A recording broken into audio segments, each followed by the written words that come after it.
So everyone always wants to know, what tools do I use to sketch?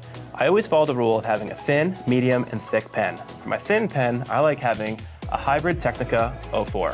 For a medium pen, I always use a Pentel Papermate Flare, and for a thick pen, I always have a Pentel Sign Pen. Same rule applies for white pens. I have a thin, medium, and a thick.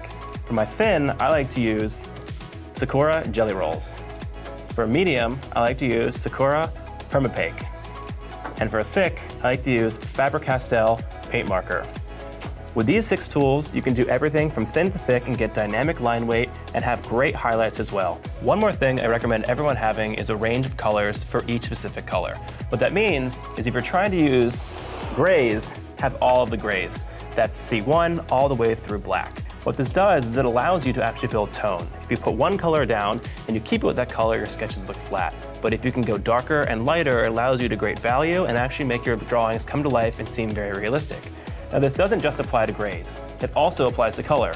If you're going to buy a color, try and build a whole family out. For this, my yellows and oranges, I have a whole family that I use together to actually make them pop off the page and really get that value, which makes your objects have much more three-dimensionality and explains a lot more of what you're trying to draw just by using color. Another indispensable tool you can always have in your toolkit are colored pencils. I specifically prefer Prismacolor Verithins. These are much harder and they actually get a lot more control when putting the lines down on paper.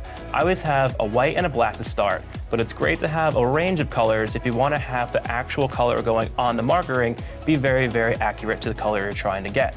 But these 2 are indispensable and you should always have in your toolkit.